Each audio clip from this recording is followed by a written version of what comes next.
desarrollar en el siglo XV. Lo más importante que yo les expliqué en la clase pasada, de todo ese proceso, lo más importante era el cantar de Mío Cid o el poema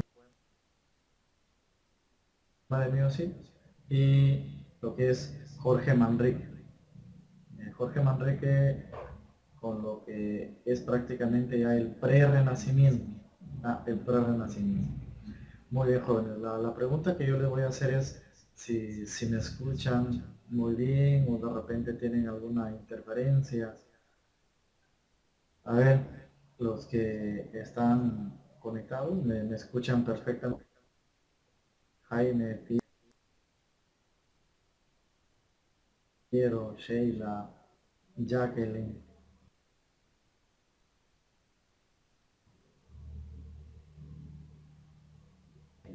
Me estarían dando la afirmación de que si me escuchan perfectamente.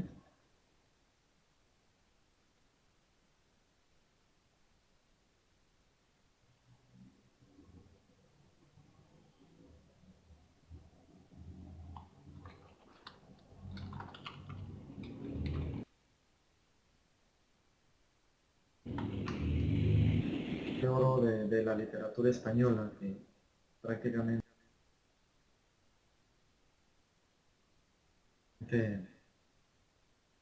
es el tema que muy bien.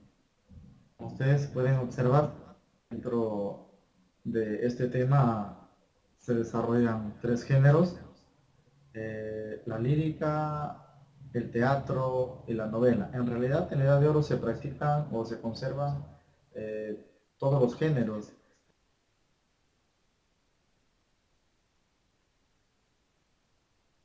que nosotros podemos hablar dentro de lo que es la literatura, ¿no? Pero España, en dos siglos, el siglo XVI y el siglo XVII. Al siglo XVI le llamaron Renacimiento y al siglo XVIII le llamaron Barroco. Son los dos ciclos que abarcan lo que es la Edad de Oro. Como ustedes pueden observar, no he agregado siglo de oro, sino Edad de Oro, porque la Edad de Oro no dura un ciclo, sino dos siglos. Lo llaman el siglo de oro español, pero en realidad duró más de un siglo, casi dos siglos en España. Dentro de todo este contexto, siglo XVI, gobernaron tres reyes en España. El siglo XVII gobernaron dos reyes. Si España llega a llamarse Edad de Oro, es gracias a sus reyes.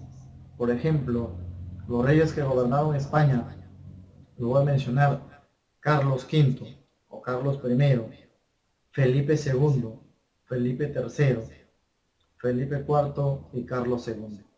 Estos fueron los reyes que gobernaron durante toda esta Edad de Oro.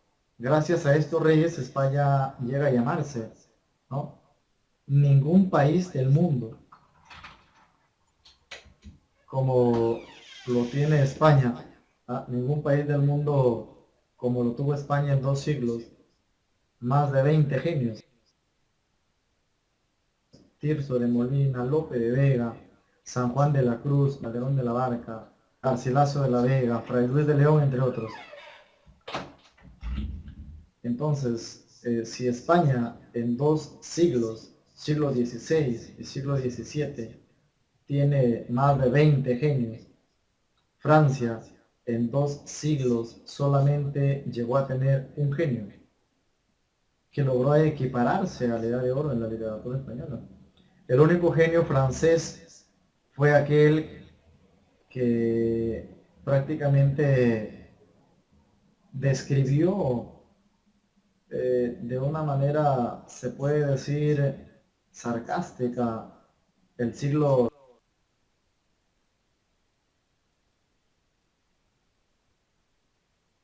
XVII en Francia, aquel gran francés. y creador de este movimiento literario llamado el neoclasicismo. Gracias a sus reyes, gracias a que se llegó a producir o llegó a tener los mejores escritores, como te había dicho, en ningún país del mundo, jóvenes, a tener tantos escritores como lo tuvo España durante la Edad de Oro. Brillan prácticamente celebridades, insignes escritores dentro de este proceso. ¿Ah? Muy bien. Veamos la Edad de Oro, texto. Yo te había hablado de los reyes que gobernaron la Edad de Oro. Ahí tienes algunos de los reyes. Prácticamente, por ejemplo, tienes a Felipe II, tienes a Felipe III, Felipe IV. Pero el rey con lo cual se inicia la Edad de Oro es con Carlos V. 4 idiomas. Te dominaba el francés, te dominaba el inglés, te dominaba el castellano, ¿no? El francés, el inglés y el alemán. O sea, si yo te explico, y yo te digo que Carlos V dominaba, fue culta, claro, porque si tú querías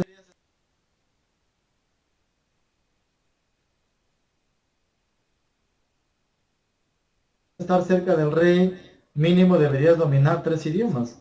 El resto. De manera que si tú sabías hablar francés, te acercabas y si tú querías el rey los consejos los daba en inglés.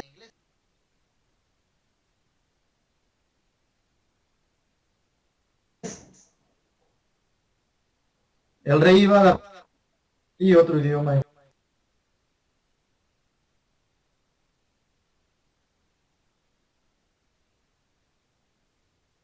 otro lugar. De manera de que la gente que estuvo a su alrededor en castellano cuando daba órdenes y cuando rezaba. Eran veces cuando él prácticamente hablaba castellano. Él llegó a decir en mis dominios no se opone el sol. Gracias a estos reyes, pues jóvenes, España llegó a producir lo mejor dentro de este tema. Tienes a Fray Luis de León. Fray Luis de León, jóvenes, fue un gran escritor en todo, en todo sentido. Bueno, ahí ya ha salido algunas de sus poesías. Tienes aquí el estilo. Veamos algo de su vida, Fray Luis de León, ¿no? Jóvenes, Fray Luis de León fue un sacerdote. Fue un sacerdote que prácticamente no aceptó la Biblia, la Vulgata, por eso es que él traduce este libro llamado El Cantar de los Cantares. Llegó a traducir este libro y entonces versarios, por eso es que prácticamente es llevado a la cárcel.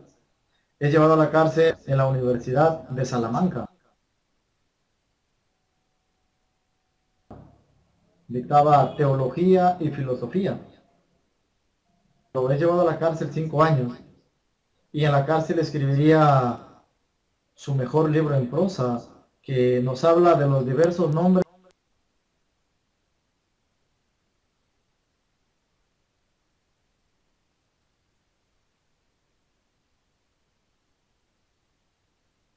que le dan a Jesús en la Biblia.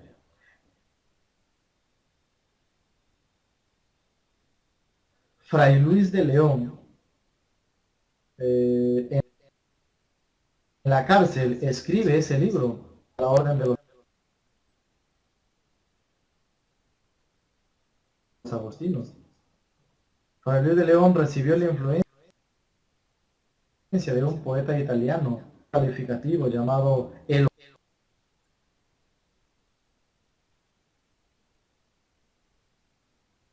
Horacio español, y es considerado también dentro de su producción literaria algunas de sus obras, ¿no? Poesías originales, por ejemplo, yo te he agregado ahí. Tienes a la vida retirada que es la mejor, a Francisco Salinas, a la vida retirada o también llamada a la vida del campo, esa es la mejor, ¿ya? La mejor las odas de Fray Luis de León es a la vida retirada, esa es la mejor, o también llamada oda a la vida del campo, ya lo vamos a analizar más adelante. Quien introduce la lira en España es Garcilaso de la Vega, quien lo lleva a su máximo esplendor es Fray Luis de León. O sea, Fray Luis de León brilla prácticamente por sus obras en poesía y que están escritas en lira. Más adelante te voy a explicar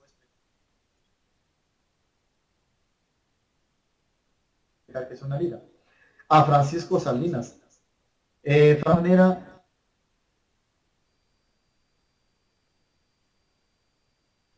que cuando él llegaba se sentaba y comenzaba a tocar. O sea, su melodía era única.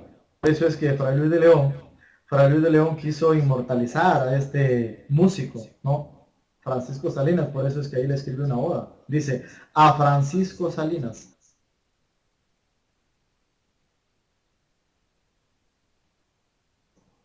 ¿Ah? A Felipe Ruiz. La explicaba de que Rodrigo Díaz de Vivar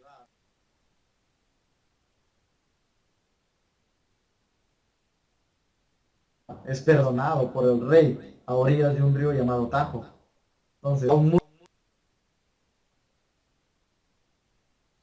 músico a Francisco Salinas, su oda histórica, La profecía del Tajo, carácter religioso, oda a Francisco Ruiz, de la vida del cielo, de la ascensión del Señor, a Nuestra Señora.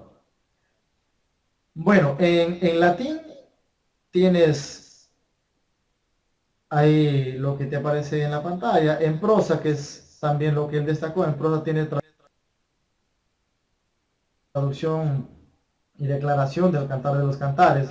Por Cantares es llevado a la cárcel 5 años, y cuando él sale de la cárcel retoma los estudios en la universidad donde él dictaba. Recuerda que te acabo de decir que él dictaba filosofía y teología. Cuando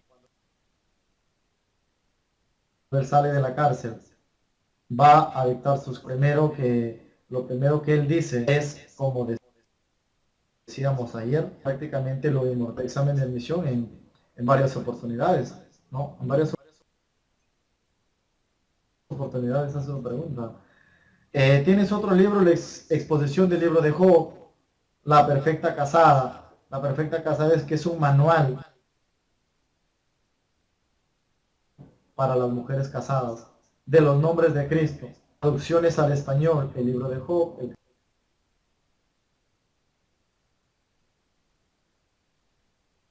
Cantar de los Cantares, ojo, lo traduce del hebreo. Las bucólicas, los grandes, dentro de la poesía de la Edad de Oro en España. Él brilla, y por sus obras en prosa, La Perfecta Casada, y de los nombres de Cristo. Eso es lo mejor que nosotros podemos hablar de León, su estilo, la concisión expresiva, tuvo una forma equilibrada. Sigue más a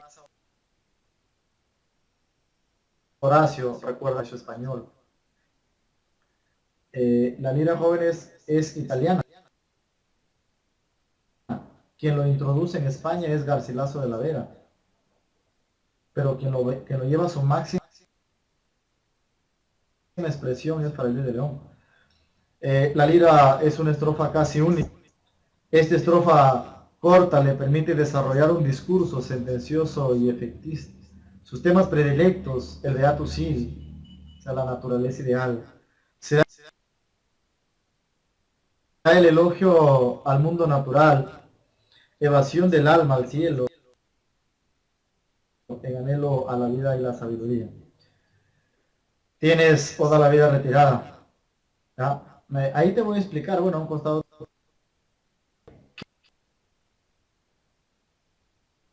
Qué descansada vida, la del que huye del mundanal ruido y sigue la escondida senda por donde han ido los pocos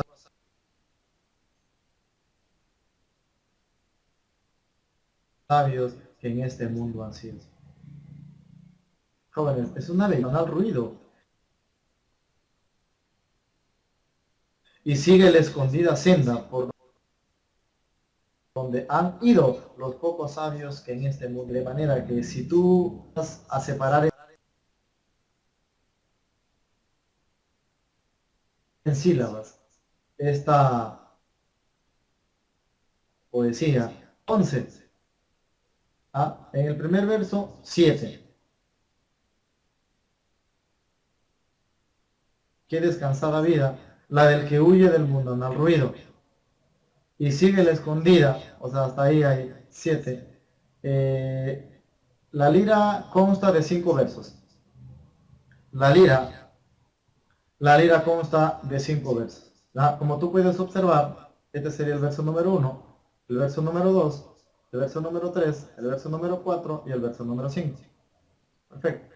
Entonces, en el primer verso, en el primer verso,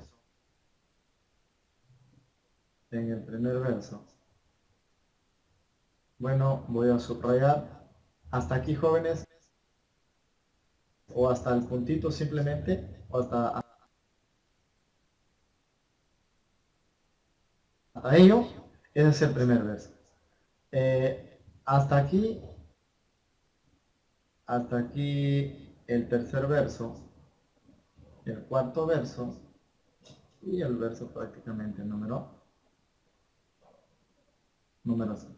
Entonces, ¿qué descansada vida? Hasta ahí tenemos 7 sílabas. La del que huye y sigue la escondida, hasta aquí tenemos 7 sílabas. Senda por donde han ido, 7 sílabas. Los pocos sabios que en este mundo han sido, aquí hay 11 sílabas. Eso quiere decir que una lira consta de 5 versos. 1, 2, 3, 4, 5. Y tiene que tener 7, 11. Entonces, me debe dar 5 versos. 5. En la cual consta de, la métrica sería 7, 11, 7, 7, 11. Esa es una lira, jóvenes. Consta de 5 versos y su métrica tiene que ser 7, 11, 7, 7, 11. El verso de 7 heptasílabos, el verso de 11, el famoso endeca, el endecasílabo. Muy bien, tienes toda la vida retirada, que también si tú lo analizas, aquí creo que está mejor. Aquí te va a dar, por ejemplo, aquí te va a dar 7 sílabas. Aquí te va a dar 11. Ahí aquí 11. Eso es lo que yo te explicaba. Entonces, la lira consta de 3 heptasílabos. Vale decir 3 versos que tienen 7 sílabas. Y de 2 endecasílabos. O verdad, su famosa frase.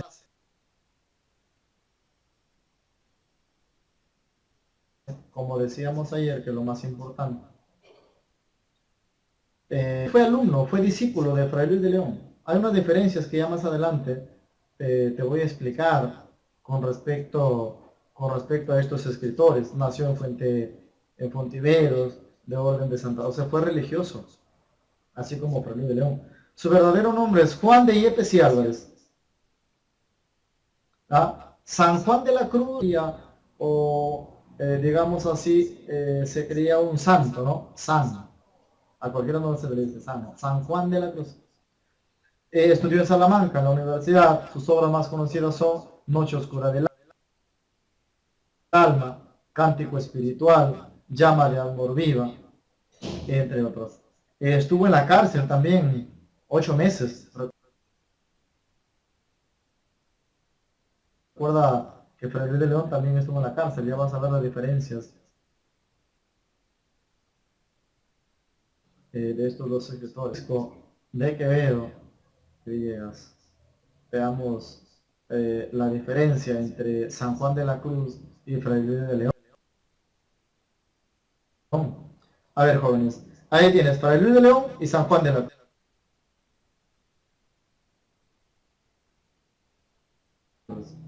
Fray Luis de León nace en Belmonte, San Juan Provenzal.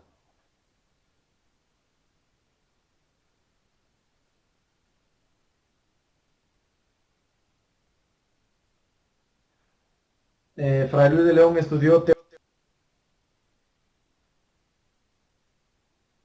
teología y filosofía, dictó esos cursos a la orden de los agustinos.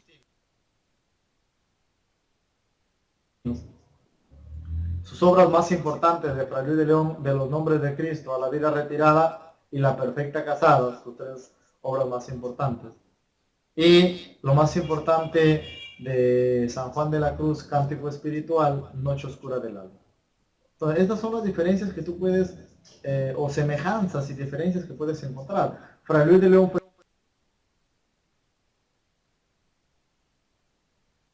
sacerdote, San Juan de la Cruz también fue sacerdote. Luis de León le escribe a Dios, San Juan de la Cruz también le escribe a Dios. Fray Luis de León fue a la cárcel, San Juan de la Cruz también fue a la cárcel. Claro, pero por diversos motivos, ¿no? La diferencia es que San Juan de la Cruz, jóvenes, San Juan de la Cruz es más religioso. Fray Luis de León tiene una obra a un músico, recuerda, a Francisco Salinas.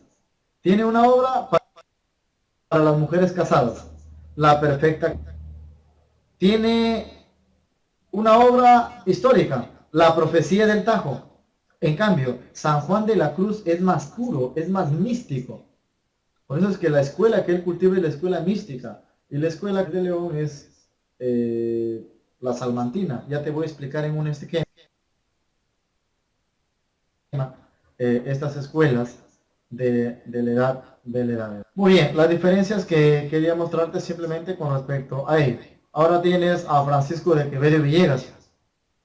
Jóvenes, Quevedo tienes un biográfico, sus obras filosóficas destacan La cuna y la sepultura y La parte del mundo. Su obra más importante, Quevedo, lo más importante es El Buscón. Esa es la obra más importante. Profe, ¿en qué destaca Quevedo? De Quevedo destaca en narrativa picaresca. Tiene otra obra llamada Los Sueños, que dentro de los sueños está el alguacil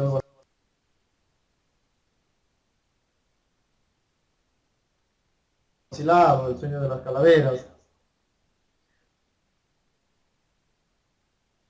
Pero si hablamos de Quevedo, como alguien que es cojo se puede burlar de una coja. Jóvenes, observa detenido.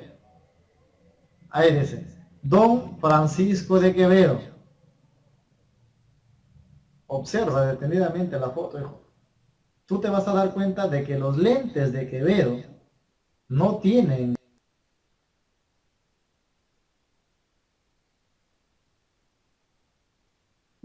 esta parte, no tienen las monturas. Esos son... Quevedo era cojo y se burla de la reina Margarita, que es coja. Claro, la genialidad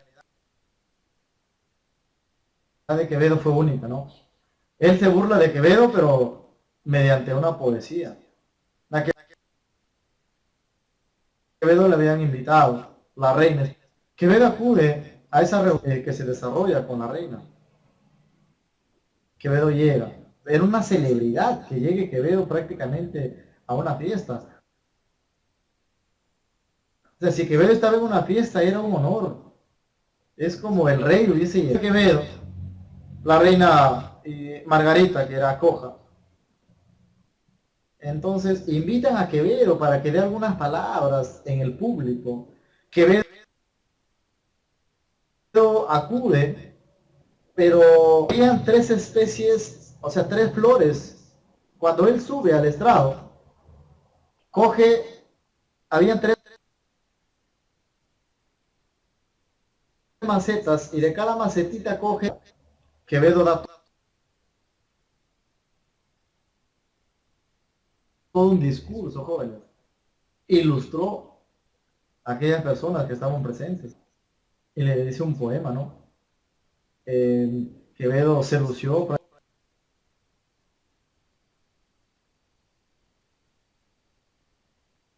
prácticamente diciendo que no hay mujer más hermosa que la reina Margarita. Tengo entre mis manos tres flores que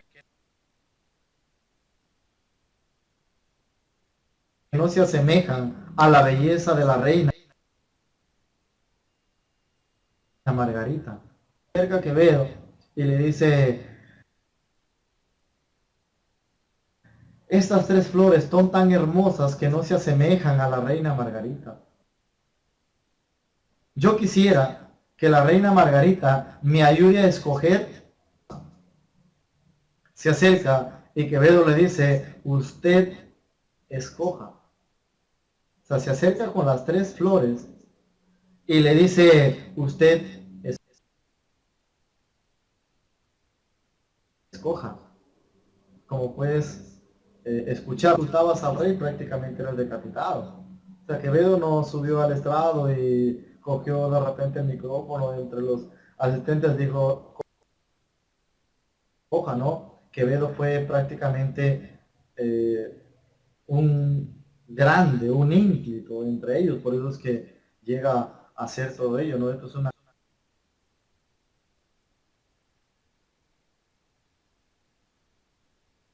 anécdota, por ejemplo, cómo es que Quevedo, ya con Góngora y Argote, como puedes observar,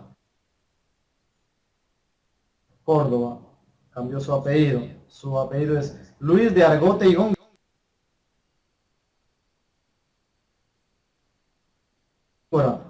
ojo, Luis de Argote y Góngora, bueno, aquí oído más bien, y además porque no sonaba bien, ¿no? Decía Luis Argote y de Góngora. Entonces él dijo, voy a alterar el orden lógico de mis apellidos. Mejor Luis de Góngora y Argote. Entonces, por eufonía hay ensayos. Alguien dice por eufonía, otro dice porque él más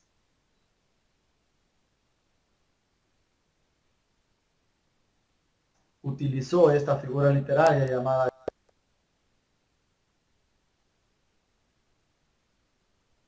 Becker. Becker decía, del salón en el ángulo, del salón en el ángulo oscuro, dormida veías el arpa. Del salón en el ángulo oscuro. Ahí hay hiperbatón. O sea, se ha alterado el orden lógico de las palabras. Lo que debería de ser es en el ángulo oscuro del salón. ¿Me entiendes?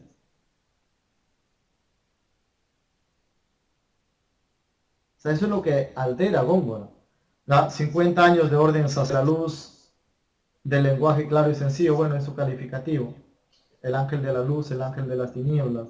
Le llamaron raro ingenio sin segundo.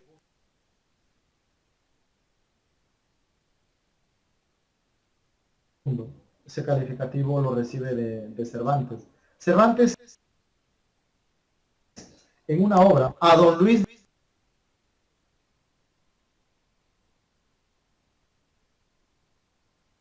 de Góngora y Argote, a quien tanto temo, que es el gran novelista español llamado Miguel de Cervantes Saavedra. Seguidor del culteranismo, es la escuela que él cultivó, la escuela culterana, ya te voy a explicar. Entonces, la letría es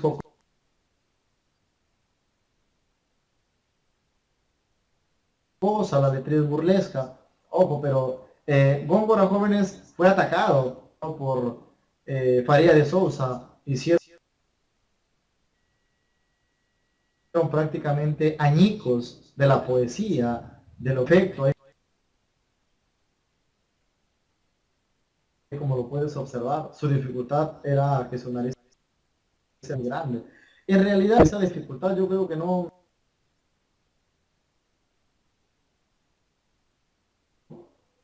era tan trascendental, o sea, no era eh, sus obras, lo que cultivó, lo que escribió Góngora, eso es lo que debemos resaltar dentro de este contexto. Lo mejor de Góngora es Las Soledades. Ese es su máximo libro, Las Soledades. Nunca lo terminó.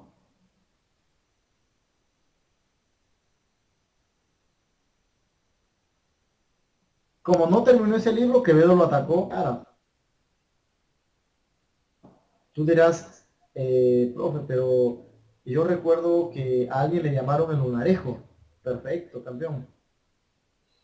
Respóndeme, ¿a quién le llamaron el lunarejo? Al menos escribe el nombre, de repente algunos datos con respecto a este escritor peruano. Jóvenes, ¿quién defiende a Góngora aquí en el Perú? ¿A quién le llamaron el lunarejo? A ver si me escriben.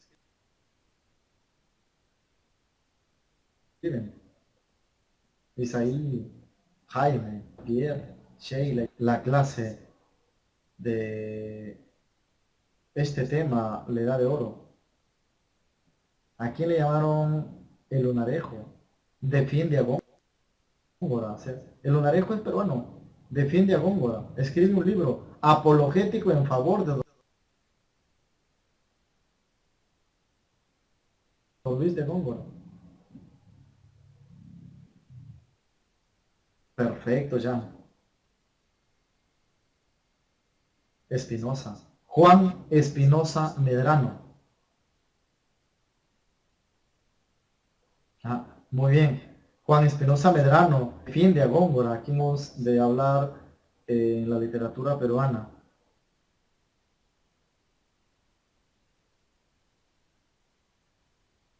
Con respecto a ello. Ya saben, Góngora, el que ve, Góngora su calificación, Femo y Galatea, Las Soledades, son sus libros más importantes de Góngora. Claro que tiene un sinnúmero de obras, ¿no? Pero eso es lo más importante de Góngora, que cultive esta escuela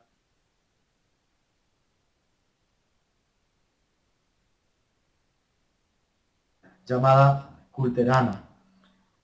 Muy bien, la Cruz uno escribe en prosa, la otra también escribe, el otro también escribe en prosa. Estudió teología, el otro también estudió teología. Fue encarcelado, los dos fueron encarcelados. Recuerda que Fray Luis de León fue llevado a la cárcel 5 años. Pero aquí, jóvenes, el más importante es Fray Luis de León. San Juan de la Cruz es otra diferencia. Ahí utilizó la lira, utilizó símbolos, obtuvo cátedra de teología y fisiología. No terminó el curso de teología y no obtuvo ni el bachiller. Vivió con sus padres, quienes apoyaban al estudio. Y San Juan de la Cruz vivió en la pobreza después de la muerte de su padre.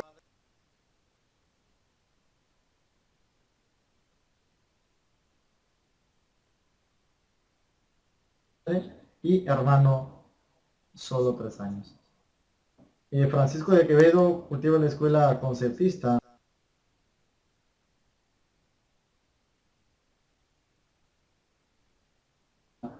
Como tú puedes escucharme, culterana, culto, cualquiera no podía, era el fondo, o sea, el contenido. Tienes el buscón, los sueños. Bueno, ahí tienes este tema, o perdón, estos escritores que prácticamente vienen a ser los más grandes dentro de la lírica de la Edad de Oro. Ojo, lírica. Lírica he ubicado. ¿Ah? Eh, en la lírica, en la lírica he ubicado. Ahí lo tienen los que he ubicado en la lírica. Fray Luis de León, lo expliqué sus obras, algo de su biografía, de su esbozo biográfico, sus calificativos, el Horacio español, que cultivó la escuela, Fray Luis de León cultivó la escuela salmantina. Luis de Góngora de Argot, el Homero español, el raro ingenio sin segundo, también el Homero español. Él cultiva la escuela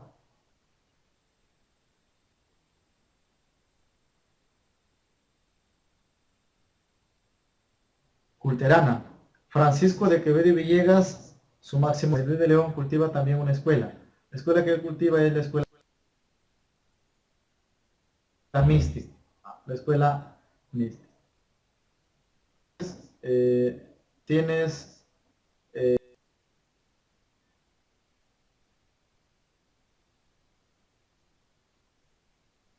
otro representante. Bueno, hablamos del teatro.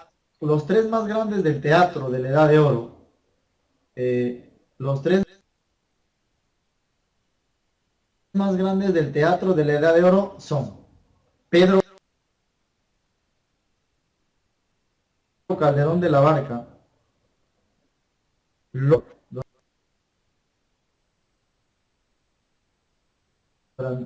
en diversas universidades. Por ejemplo,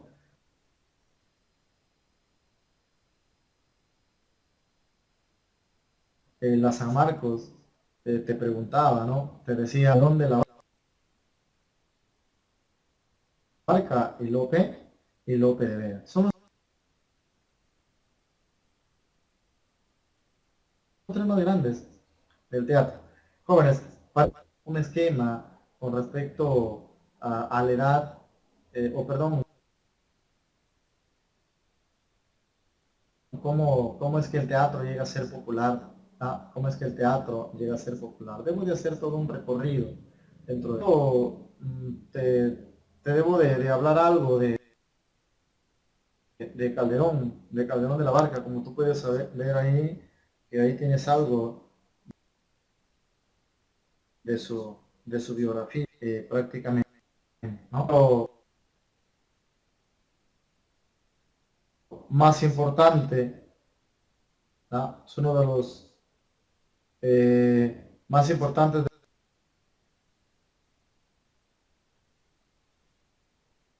de la literatura española. Hayas oído hablar de todo el mundo. Murió en Madrid en 1681.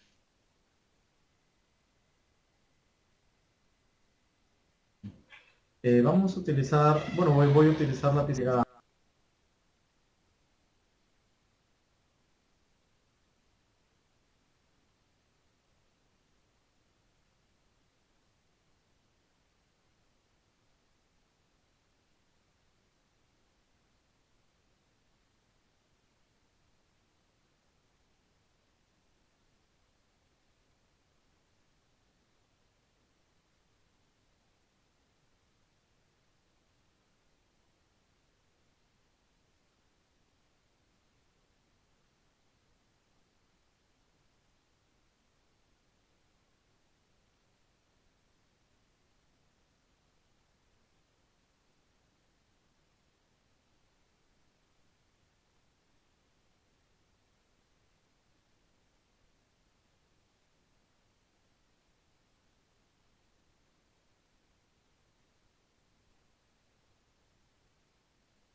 Muy bien, jóvenes. Te voy a explicar las escuelas de la Edad de Oro. Ya te había explicado literalmente, te había hablado de cada uno de los representantes. Tienes un esquema. En este esquema tienes las escuelas más importantes de la Edad de Oro. Son 5. La primera escuela que se desarrolló, o la primera escuela, se llama la escuela petrarquista. Esta escuela da origen a su vez a dos escuelas más. Da origen a la escuela salmantina,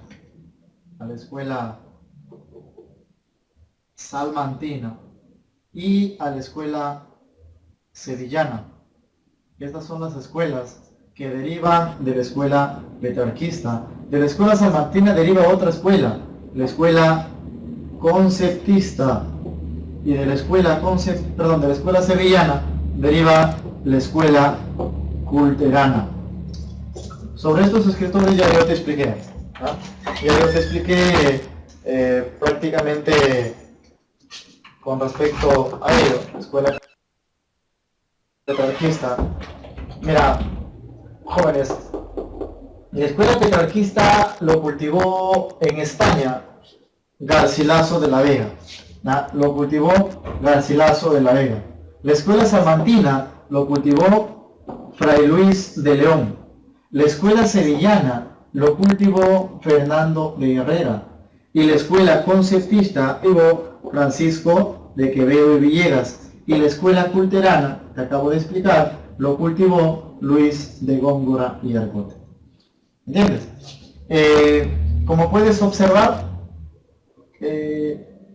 cada representante con su escuela. La escuela petrarquista, el líder, Garcilaso de la Vega. Claro que tuvo su iniciador. El que inició esta escuela fue Juan Boscán. Juan Boscán es el iniciador de esta escuela, pero quien lo lleva a su máximo esplendor es Garcilaso de la Vega. Garcilaso de la Vega, su mejor libro, o lo que mejor él escribe, son sus famosas églogas. Recuerda que él escribe égloga a Salicio y Nemoroso, su mejor égloga. Égloga a Salicio y Nemoroso. Y él es el primer escritor que introduce la lira, recuerda la lira. Él es quien introduce la lira en España, pero quien lo lleva a su máximo esplendor fue Fray Luis de León. Recuerda, ya te voy a explicar con respecto a la lira más adelante. Entonces, Garcilaso de la Vega con sus églogas, que es lo más importante, el que cultiva églogas de Garcilaso. La escuela salmantina, Fray Luis de León. Salmantina proviene posiblemente de la Universidad de Salamanca. Es ahí donde él estudió y prácticamente fue profesor. Recuerda que él fue a la cárcel y su frase, como decíamos ayer, muy bien, Fray Luis de León, sus tres mejores libros, A la vida retirada, La perfecta casada y De los nombres de Cristo. La mejor obra en prosa de Los nombres de Cristo. La mejor poesía, A la vida retirada. Manual para las mujeres casadas, La perfecta casada. Son sus tres mejores obras. Su frase, como decíamos ayer. Su calificativo, el Horacio español. Recuerda, imitó a Horacio o trató de traducir incluso o recibe la influencia de este poeta italiano. Ahora, la escuela petrarquista da origen a la escuela sevillana. La sevillana lo cultivó Fernando de Herrera. A Fernando de Herrera le llamaron el Divino por su acercamiento a Dios. Su máximo libro de Fernando de Herrera es Canción o Oda por la Victoria de Lepanto. Canción por la Victoria de Lepanto. Ese es el máximo libro de Fernando de Herrera que cultiva esta escuela, la escuela sevillana. La escuela conceptista, cultivada por Quevedo, acabo de explicar, a Quevedo le llaman el Juvenal español. El Juvenal español. No te vas a confundir con el Juvenal. Una cosa es decir el Juvenal español y otra cosa es decir el Juvenal. El Juvenal español es Quevedo y simplemente el Juvenal es Chocano. La escuela culterana,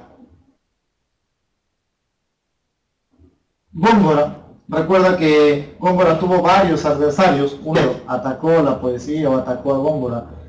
Algunos ensayos, algunos libros te explican de que Quevedo se burló de Góngora por su nariz.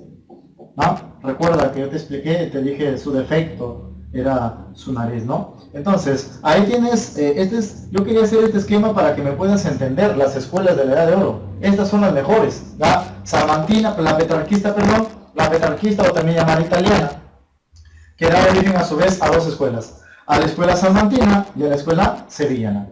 La escuela salmantina da origen a la escuela conceptista y la escuela sevillana da origen a la escuela culterana. Estas tres escuelas, jóvenes, estas tres escuelas que están hacia arriba, estas tres escuelas están dentro del siglo XVI. Y el siglo XVI es llamado Renacimiento. Perfecto. Siglo XVI llamado Renacimiento. Estas dos escuelas están dentro del siglo XVII y al siglo XVII le llamaron Barroco. De repente tú te estarás preguntando, profe, pero ¿por qué Renacimiento? El Renacimiento es un movimiento literario que surge en Italia. Recuerda, Fray Luis de León recibe la influencia de un italiano, Horacio. Garcilaso de la Vega también recibe la influencia de un escritor italiano llamado Petrarca. A él le llamaron el Horacio español, Horacio es italiano. Entonces, estas tres escuelas reciben la influencia de Italia. Reciben la influencia de Italia. En cambio, estas dos escuelas son más puras. O sea, se cultivan necesariamente en el ámbito español. Son más puras dentro de todo dentro de lo que es la edad de oro. Perfecto. Ahora te voy a explicar, qué es una lira. ¿Qué es una lira? Recuerda, yo te di ahí el verso, te di ahí el verso con respecto a él, ¿no? Con respecto a él. A ver, te voy a agregar la lira para que me puedas entender. Voy a agregar la lira de Fray Luis de León.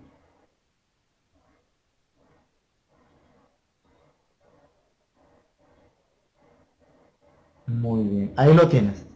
Entonces, ahí tienes la lira de Fray Luis de León. Eso es lo más importante. Te había dicho, Oda a la vida retirada. Te voy a dar el esquema. Dice, qué descansada vida, qué descansada vida. Sígueme ahí, por favor. Qué descansada vida. La del que huye del mundanal ruido y sigue la escondida senda, por donde han ido los pocos sabios que en este mundo han sido. Ahí lo tienes. Qué descansada vida, la del que huye del mundanal ruido y sigue la escondida senda, por donde han ido los pocos sabios que en este mundo han sido. Jóvenes, esta es una lira. Y yo te había explicado, quien introduce la lira en España es Garcilaso de la Vega, quien lo lleva a su máximo esplendor es Fray Luis de León. Ahora, la lira te había dicho, consta de 5 versos. 1, 2, 3, 4, 5. Ahí lo tienes, los 5 versos. Perfecto. Como tú puedes observar, qué descansada vida, la del que huye del mundanal ruido y sigue la escondida senda, debe ir aquí, mira. Y sigue la escondida senda, pero lo que hace Fray Luis de León es cortar aquí y ponerlo aquí, para que sea un verso perfecto. O sea, y sigue la escondida senda por donde han ido los pocos sabios que en este mundo han sido.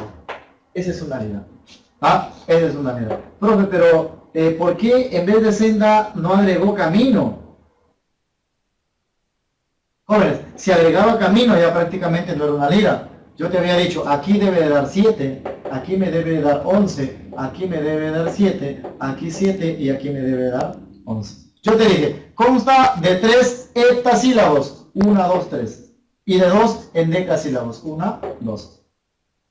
Entonces, si aquí agregaba camino, senda tiene 2 sílabas, senda tiene 2, camino tiene 3, de manera que si aquí agregaba camino, ya prácticamente no tenía 7, tenía 8 y no era una lira.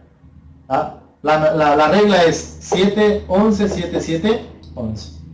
Eso es una lira, jóvenes, para que me puedas entender con respecto a ella, para que me puedas entender con respecto a la lira. Ahora sí te voy a explicar el proceso o cómo es que llega el teatro que llega a ser popular. El teatro primero se desarrolla de manera religiosa, se desarrolla de manera religiosa. Ahí tienes a don Pedro Calderón que ya te había hablado. Primero voy a hacer el recorrido que hace el teatro.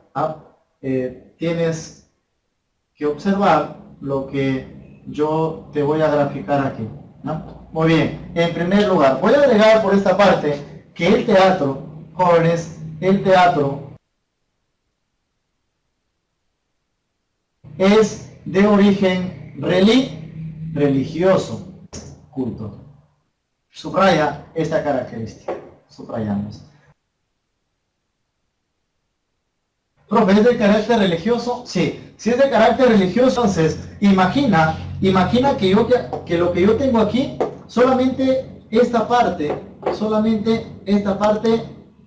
imagina que es la parte interna de una iglesia. A la parte interna de una iglesia le llamaron nao en aquel entonces.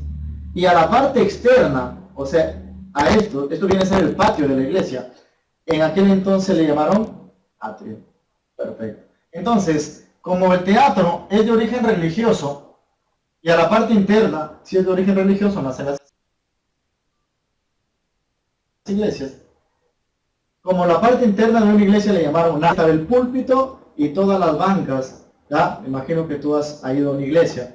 Entonces, y aquí estaban todas las bancas y tú observabas lo que se representaba aquí. Ojo, se representaban solamente obras de carácter religioso. Recuerda, estamos en la iglesia. Hubo un momento en que los religiosos dijeron, hay que sacar el teatro de la parte interna de las iglesias. Recuerda, esta es la parte interna de la iglesia. Sacaron el teatro de la parte interna de las iglesias a la parte externa, a los patios. En aquel entonces se llamaban atrio, hoy en día patios.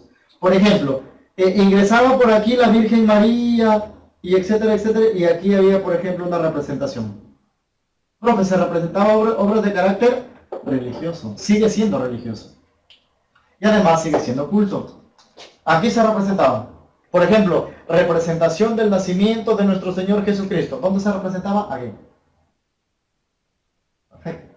Ahora, pero hubo alguien que dijo, pero ¿por qué solamente se representan obras de carácter religioso? ¿Por qué no podemos representar otras obras? Entonces los curas dijeron, no, los religiosos dijeron, no queremos que se representen obras profanas dentro de los patios de las iglesias. No queremos que se representen. Entonces sacaron el teatro de los patios de las iglesias a los jardines de los palacios. Tú veías un palacio y veías un jardín muy inmenso. O sea, un palacio se caracterizaba por tener un jardín muy grande. ¿Dónde se representaban las obras? En los jardines de los palacios. Mira el recorrido que hace el teatro. Primero está en la parte interna de las iglesias, después sale a la parte externa, los patios. Después de los patios son llevados a los jardines de los palacios. Profe, ¿aquí se representaban obras de carácter religioso? Ya no, hijo. Aquí lo que se representaban eran obras de carácter profano. Por ejemplo, la estrella de Sevilla, Puente Ovejuna, el mejor alcalde del rey, la vida del sueño. Todas esas obras ya no eran religiosas, se representaban en los jardines de los palacios. Pero a medida que va pasando el tiempo, hubo alguien que sacó el teatro de la parte o de los jardines de los palacios, lo sacó a las calles, a las plazas y a los mercados. Jóvenes, hay alguien que saca el teatro de los jardines de los palacios a las calles, a las plazas y a los mercados. Tú te preguntarás, pero, profe, el teatro ya no es culto. Ahora el teatro se ha vuelto popular. El teatro hace todo este recorrido para que llegue a ser popular.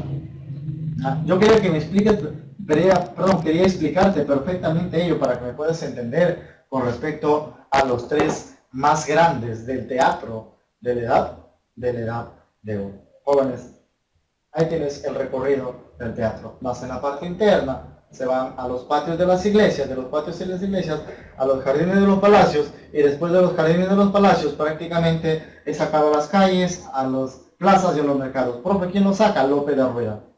Quien saca el teatro a las plazas, calles y mercados es López de Rueda. Él es el padre del teatro popular.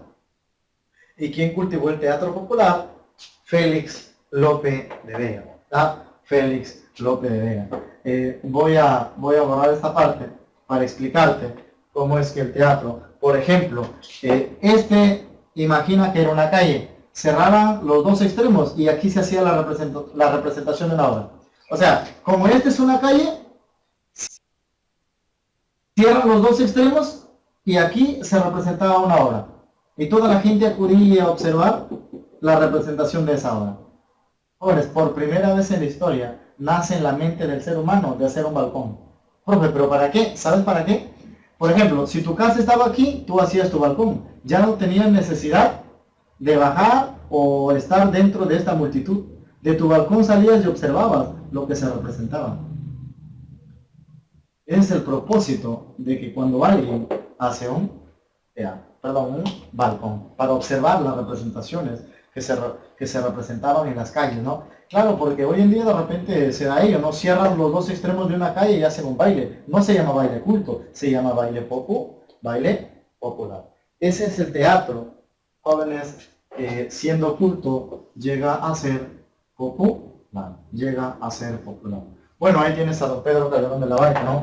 En teatro hay tres. En teatro hay tres. Y los tres más grandes del teatro que te había explicado eran Tirso de Molina,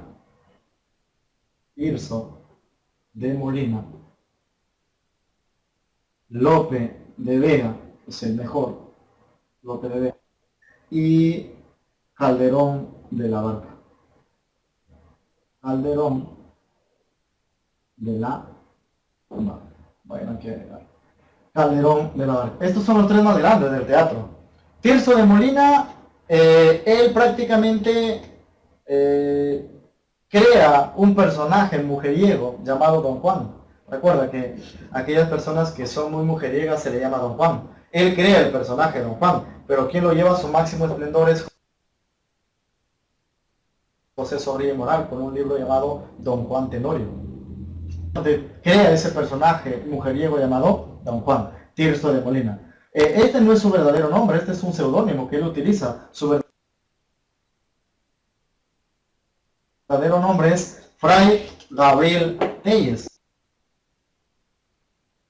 Este es su verdadero nombre, Fray de Molina. Su máximo libro es El burlador de Sevilla o Convidado de Piedra, así lo puedes encontrar, ¿no? El burlador de Sevilla o Convidado de Piedra. Después hablamos de Lope de Vega. Jóvenes, Lope de Vega, ya lo tienes por ahí, te lo voy a explicar con respecto a él. Grande Lope, jóvenes, en este sentido con respecto a su producción literaria, ¿no? Después hablo de Lope, ¿no? Déjalo ahí porque este es el mejor. Como tú tienes en tu ventanilla, lo que se está mostrando es Calderón de la Barca. Calderón de la Barca. Tiene las obras más importantes: A secreto agravio, secreta venganza, Amor, honor y poder, La casa con dos puertas, mala es de guardar, El sitio de Breda, El gran teatro del mundo. Su mejor drama filosófico es La vida y sueño. Su mejor drama de honor, El alcalde de Zalamea. Y su mejor auto sacramental, El gran teatro del mundo. ¿Ah? Muy bien. El gran teatro del mundo. Perfecto.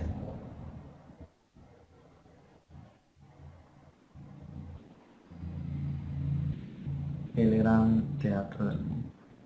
Como tú puedes observar, el Calderón de la Barca. Bueno, ese es su drama, ¿no? La vida y el sueño. Eso es lo que te voy a explicar. Quiero que me entiendas. Es su mejor drama filosófico, La vida y el sueño. Ahí tienes los protagonistas, ¿no? Tienes los protagonistas. Le hablo de Lope de Vega. Voy a hacer el esquema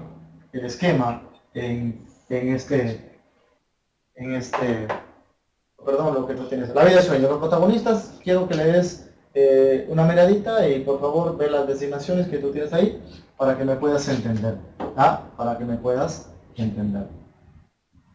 Voy a hacer los esquemas para que se pueda explicar de una mejor manera.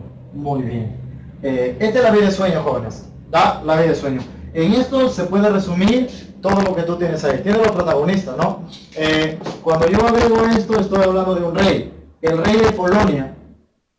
el rey de Polonia se llama Basilio. El rey de Polonia se llama Basilio. En la literatura griega, Basilio, rey de Polonia. ¿Da? Jóvenes, en la literatura griega, por ejemplo, si tú querías saber cuál era el futuro de tu hijo o cuál era tu futuro, tú deberías de acudir al oráculo. Acudías al oráculo y el oráculo te decía cuál es el futuro. En la literatura griega. En la literatura española no hay oráculo. En la literatura española tú acudías a los astros. Los astros te predecían el futuro. Los astros te decían cuál es el futuro de tu hijo o cuál era tu futuro. Aquí tienes Basilio, rey de Polonia, ¿da? Su esposa, voy a graficar, su esposa, imagina, esa es su esposa, ¿ya? Su esposa está embarazada. Como su esposa estaba embarazada, Basilio consulta a los astros, consulta a las estrellas. Entonces Basilio le dice a los astros, Basilio consulta a las estrellas y le dice, quiero saber cuál es el futuro de mi hijo. Los astros le dicen, tu hijo va a ser un tirano, tu hijo va a ser un mal gobernante. Entonces Basilio tiene miedo, envía a construir una torre, y cuando nace ese niño, cuyo nombre es Segismundo, nace su hijo llamado Segismundo, y Segismundo es llevado a esa torre que él había construido. ¿Y quién cuida a Segismundo? El que cuida a Segismundo se llama Clotaldo. Clotaldo cuida a Segismundo. Basilio le ha dicho a Clotaldo, Clotaldo, si alguien llega a ver a Segismundo, mátalo. Nadie debe de enterarse de que yo tengo un heredero. Si no, el pueblo se subleva. Porque él tenía miedo, recuerda, los astros le dijeron que su hijo iba a ser un mal gobernante, lo dieron para que a veces Segismundo es a Clotaldo. Mientras tanto en el palacio, su sobrino, Basilio tiene un sobrino llamado Astolfo. Astolfo es muy pedante, Astolfo es prácticamente arrogante. Y Astolfo le dice, Basilio, bueno, ya quiero gobernar, tienes que darme el trono. Basilio le dice, sí, yo te voy a dar el trono, pero primero tienes que casarte. Astolfo se iba a casar con su prima, ¿no? Se iba a casar con su prima, cuyo nombre era Estrella. Se iba a casar con Estrella. O sea, una vez que tú te casabas, podías acceder al trono. Astolfo se iba a casar con Estrella. Mientras tanto, Basilio duda. Basilio dice, ¿y si los astros no han dicho la verdad? ¿Y si los astros solamente me están engañando? Envía 4 guardias a la celda de Segismundo, inyectan a Segismundo y Segismundo es trasladado al palacio donde está el rey. Es trasladado profundamente dormido. Y cuando Segismundo despierta, a la única persona que había visto era Segismundo. Perdón, a Clotaldo. Entonces, cuando Segismundo despierta en el palacio del rey, no sabe qué hacer. Segismundo ve a los empleados, ve a Astolfo, ve a Estrella, ve a Basilio. Él no sabe que Basilio es su padre, no sabe que Astolfo es su primo. Entonces, a un empleado lo arroja por la ventana. Entonces, nuevamente, inyectan a Segismundo y Segismundo es regresado a su celda. Segismundo es regresado a su celda. Después de que despierta Segismundo, Segismundo diría lo siguiente: en un estado muy lisonjero me vi, que es la vida un frenesí, que es la vida una ilusión, una sombra, una ficción, y que el mayor bien es pequeño, y que toda la vida es sueño, y los sueños son. Él pensó de que todo lo que había vivido era un sueño. Recuerda la obra, la vida es sueño. Entonces, él pensó de que todo lo que había pasado era un sueño. Bueno, Segismundo dijo, bueno, es un sueño, y etcétera, etcétera. ¿Ah? Mientras tanto regresaba Rosaura para vengarse de Astolfo. ¿Ah? Regresaba Rosaura pero disfrazada de varón. Rosaura llega a ver a Segismundo. Entonces Basilio le ha dicho a Clotaldo, si alguien llega a ver a Segismundo, mátalo. ¿Ah? Si alguien llega a ver a Segismundo, mátalo. Jóvenes, Rosaura llegó a ver a Segismundo. Y Clotaldo no lo puede matar. ¿Y sabes por qué? Porque es su hija. Entonces no lo puede matar, es su hija. Pero está disfrazada de varón, regresa para vengarse de Astolfo. Astolfo le había injuriado. Entonces, como Clotaldo no permite que Rosaura llegue a morir, el pueblo Rosaura le informa al pueblo de que hay un heredero. Ese heredero es Segismundo. El pueblo se levanta, libera a Segismundo. Segismundo se enfrenta a Basilio. Lo derrotó en un duelo individual. Lo derrotó. Pero al derrotar Segismundo Basilio, ojo, aquí los dos se perdonan al final de la obra. Segismundo dice: Basilio, sigue gobernando. Cuando tú creas que ya yo debo gobernar, ahí recién voy a tomar el trono. El ojo lo perdonó. Y como Rosaura llegaba para vengarse de Astolfo, al final termina enamorándose de él y se casaron. Profe, no se casó con su prima Astolfo, no se casó. Estrella al final se casa con Segismundo. Al final se casa con Segismundo. Y ahí tienes la obra La vida es sueño. La vida es sueño. Esto es un esquema que quería hacer para que me puedas entender mejor, con respecto a esta gran... Tienes ahí, ¿no? Segismundo, príncipe de Polonia. Basilio, rey de Polonia. Clotaldo, maestro de Segismundo. Astolfo, primo de Segismundo. Estrella, prima de Segismundo. Bueno, Clarín es el gracioso que aparece dentro de ello. Rosaura, hija de Clotaldo. Tienes obras importantes que ya te lo había explicado. Muy bien, eso es lo más importante de este gran escritor llamado Calderón de la Barca. Muy bien.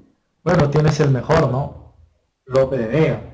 Extraordinario, Lope de Vega. Lope de Vega a los 10 años, jóvenes, Lope de Vega a los 10 años prácticamente llegó a traducir una obra. La obra que él traduce es El rapto de Proserpina. A los 12 años, Lope de Vega ya escribió su primera comedia. A los 12 años escribió ya prácticamente su primera comedia. Lope de Vega fue extraordinario en todo sentido de su producción literaria. Fue contemporáneo con Don Miguel de Cervantes Saavedra. Cervantes es quien le da el calificativo de El monstruo de la naturaleza. Es quien le da el calificativo de El monstruo de la naturaleza. Muy bien, Lope de Vega, el genio de los ingenios, el monstruo de la naturaleza, el poeta del cielo y de la tierra, el mago de la versificación castellana. Puedes observar ahí un esbozo biográfico de este gran escritor. Bueno, ahí tienes su biografía, tienes sus obras. Las obras más importantes de este gran escritor es La estrella de Sevilla, y su obra más consagrada es Fuenteovejuna. Su obra más consagrada es La estrella de Sevilla y Fuenteovejuna. Ahí yo he agregado la mayoría de sus obras, ¿no? El bastardo Mudarra, El mejor alcalde del rey, La estrella de Sevilla, Fuenteovejuna, Peribáñez y el comendador de Ocaña, El perro del hortelana, y etcétera, etcétera. Su producción literaria. Fuenteovejuna, esta obra está ambientada en el siglo XIV, en el siglo XV, o principios del siglo XVI, ya que aparece la imagen de los reyes católicos que reinaron por esas fechas. Es que tienes el género que ya prácticamente imagino que tú lo dominas, género dramático o también llamado teatral, su especie es un drama. Estructura, tienes sus características, tienes la opinión, tema principal es el honor, lo más importante en la Edad Media es el honor, el amor estaba prácticamente en un segundo plano, eso es lo más importante dentro de ello. Muy bien. Bueno, jóvenes, para explicarte sobre el mejor, ¿no? Para mí prácticamente hablar de Cervantes es un honor. Hablar de Don Miguel de Cervantes Saavedra, hablar de El Quijote de la Mancha. Hablar de Cervantes es hablar del Quijote, y hablar del Quijote es hablar de Cervantes. Es como, por ejemplo, en la literatura peruana. Hablar del modernismo es hablar de Chocano. Hablar de Chocano es hablar del modernismo. Aquí voy a hacer una diferencia con respecto a ello. Pero te hablo algo de la vida de Cervantes, ¿no? Miguel de Cervantes Saavedra es el poeta es uno de los 4 genios de la literatura universal. Ciclo existencial, tienes denominación, fue militar, los problemas que le aquejaron en su vida, nace en Alcalá de Henares, 1547, murió en Madrid. Bueno, ese día, jóvenes, quiero que entiendas algo, que según la crítica literaria nos dicen que ese día, o sea, un 23 de abril de 1616, se derrumbaron 3 grandes. Muere Cervantes, muere William Shakespeare y muere el Inca Garcilaso de la Vega. Y ese día es declarado Día del Idioma Castellano, ¿no? Ese día todos sabemos que es declarado Día del Idioma Castellano. Denominación o sus calificativos, ahí lo tienes, el Manco de Lepanto, porque él participó en una batalla llamada Lepanto, ¿no? Un brazo, el brazo izquierdo se le quedó inutilizable. Como se le quedó inutilizable, por eso es que le llamaron el Manco de Lepanto. El Boccaccio español por sus novelas ejemplares, ¿no? Por sus novelas ejemplares. Fue militar, tienes toda su biografía, toda su vida son problemas prácticamente de Cervantes, ¿no? Tiene sus obras, Aventuras del ingenioso hidalgo, Don Quijote de la Mancha, llamado el libro rey, obra cumbre y exponente de la lengua castellana. Su primera obra es la Galatea. Recuerda, Lope de Vega su primer libro lo traduce, El rapto de Proserpina, lo traduce. Su primer libro Lope de Vega lo escribió a los 12 años. El verdadero amante. Cervantes, jóvenes, la primera obra, la Galatea, lo escribe cuando él tenía 38 años. Profe, y entonces, ¿quién es mejor, Lope o Cervantes? Cervantes, por la genialidad de sus obras que él prácticamente llegó a escribir. A ver, tienes el Quijote, ¿ah? El Quijote, jóvenes, es llamado el libro rey, como lo tienes ahí en tu pantalla que se muestra, el Quijote, ¿no? La primera parte, segunda parte, veamos muy detalladamente esto, ¿no? Muy bien. Bueno, Cervantes, la primera parte inicia, ¿no? La primera parte inicia. ¿Qué obra tradujo? A ver, Valeria, la obra que traduce Lope de Vega es del italiano al castellano. Es el rapto de Proserpina. El rapto de Proserpina. Y la obra que él escribe es El verdadero amante. Eso con respecto a Lope. Si tienes alguna duda o algo que de repente yo te pueda aclarar, solamente me escribes y yo te saco de esa duda. Muy bien. El libro rey. Bueno, aquí solamente voy a hacer la denominación, ¿no? Hablar del Quijote es hablar toda una clase. Yo aquí trato de hacerlo mejor. En otras palabras, trato de darte lo mejor, la esencia dentro de este libro. Cervantes pasó penurias, Cervantes fue militar, Cervantes fue en varias oportunidades a la cárcel y muere de una enfermedad llamada hidropesía. La hidropesía es cuando tu piel se llena de llagas. Cervantes sufre cautiverio en una isla llamada Argel. O sea, ahí fue sumergido por haber intentado escapar, por eso es que él muere de esa enfermedad llamada hidropesía. Muy bien, a ver, el Quijote, que es el libro más importante de toda la edad de oro, y de toda España, jóvenes. Y por qué no decirlo a nivel de toda la literatura mundial, en novela, ojo, en novela. La primera parte, se dice que Cervantes lo escribe cuando esté en la cárcel.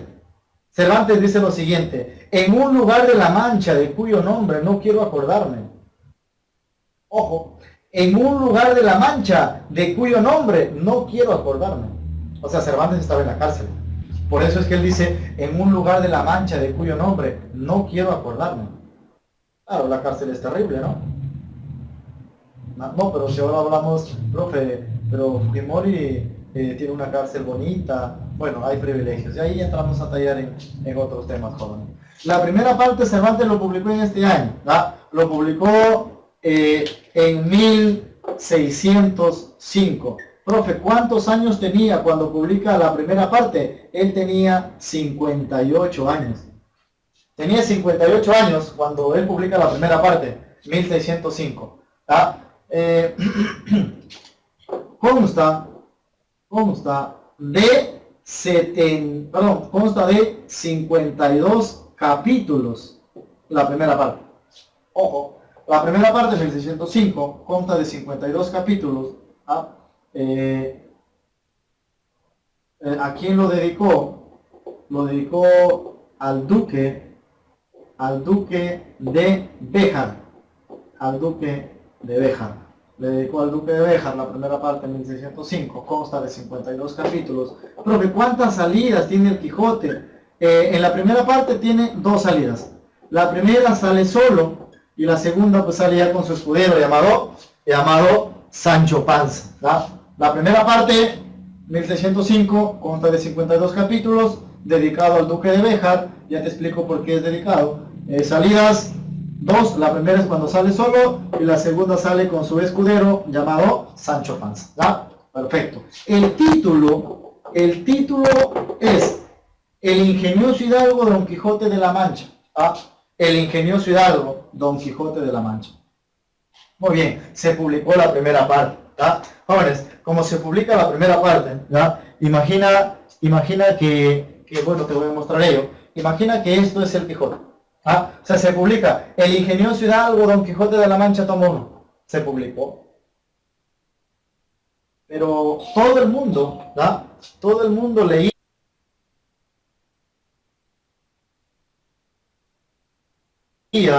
¿da? Todo el mundo leía prácticamente estos escritores en aquel entonces. Se decía el duque de Béjar porque él prácticamente apoyó a Cervantes para que llegue a publicar este libro. Sin la ayuda de Cervantes, sin la ayuda del duque de Béjar, no se hubiese publicado este libro. ¿Y quiénes eran ellos? Eran como especie de mecenas. Los mecenas te apoyaban económicamente. Recuerda, Cervantes pasó penuria, Cervantes prácticamente no tenía dinero. Entonces, ¿quiénes estaban? Los duques, los condes. Ellos apoyaban económicamente para que publiquen sus obras. Muy pronto el tomo 2. Muy pronto el tomo 2. La gente ya quería leer la segunda parte del Quijote. En 1614, ¿da? 1614, un tal Alonso Fernández de Avellaneda, ¿sabe lo que publica? Decía lo siguiente: El ingenioso hidalgo Don Quijote de la Mancha, tomo 2. Mira, 1614. ¿Cuántos años tenía Cervantes en 1614? Si en 1605 tenía 58 años. ¿Cuántos años tenía? Tenía 57 años. Perdón, 67 años. Jóvenes, Cervantes con 67 años ya estaba en cama ya. No se podía parar. Estaba muy enfermo de hidropesía. Entonces, en este año, Alonso Fernández de Avellaneda publicó El ingenioso hidalgo Don Quijote de la Mancha, tomo 2. Insultaba a Cervantes en el prólogo. En el prólogo le decía, ya que Cervantes está manco, está viejo y está acabado, yo, Alonso Fernández de Avellaneda, he decidido escribir El ingenioso hidalgo Don Quijote de la Mancha, tomo 2. Cuando le insultaban a Cervantes. Cervantes estaba en cama ya con 67 años. Ese libro llegó a manos de Cervantes, lloró a Cervantes. Cervantes dijo, pero ¿cómo es posible si yo no escribí? Si esto de aquí es oro, jóvenes, esto de aquí es carbón, no sirve para nada.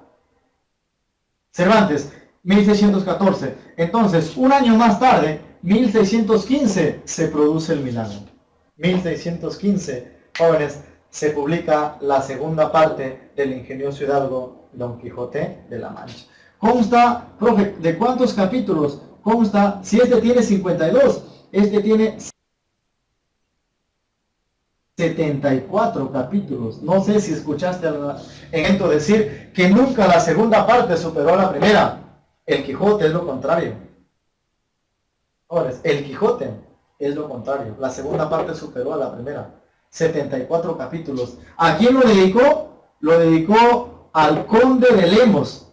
Lemos. ¿Da? ¿Cuántas salidas tiene? Aquí solamente tiene una salida. ¿Da? Solamente tiene una salida. ¿Da?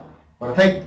Entonces, Cervantes publica, o sea, un año después de que se publicó el Quijote apócrifo, ¿da? 1615 se publica la segunda parte del ingenioso hidalgo Don Quijote de la Mancha. Pero Cervantes respondía a Alonso Fernández de Avellaneda.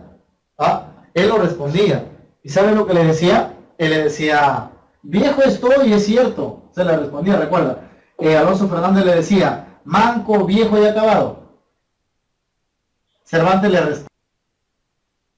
responde en la segunda parte. Si tú lees el prólogo de la segunda parte, dice lo siguiente. Manco le responde, ¿no? Manco estoy, es cierto, y viejo también. En mí no está el detener el tiempo. Además, mi manqués no lo perdí en una cantina, sino en una de las mejores batallas que tuvo España. Le dice, manco estoy, es cierto, y viejo también, porque yo no puedo detener el tiempo. Además, mi manqués no lo perdí en una cantina, sino en una de las mejores batallas que tuvo España. Esa batalla se llamó Lepanto, por eso es que le llamaron el manco de Lepanto, ¿verdad? El manco de Lepanto. Y ahí tienes prácticamente, profe, entonces, ¿quién era Alonso Fernández de Avellaneda? Era un borracho, ¿verdad? Alonso Fernández de Avellaneda era prácticamente un borracho, ¿verdad? Entonces, ahí tienes lo mejor de este gran escritor llamado Miguel de Cervantes Saavedra. ¿Ah? Miguel de Cervantes Saavedra. Bueno, tienes su libro de aventuras, El ingenioso hidalgo Don Quijote de la Mancha, 1605. Creo que ya tú tienes todo, ¿verdad? 1605. Muy bien. ¿Ah? Llamado el libro Rey, su obra cumbre es La lengua castellana, La Galatea. Su novela en 1613, sus novelas ejemplares. Muy bien, jóvenes. Ahí tienes yo quería explicarte el teatro y quería explicarte prácticamente todo, ¿ya? Pasamos nuevamente a lo normal que yo te...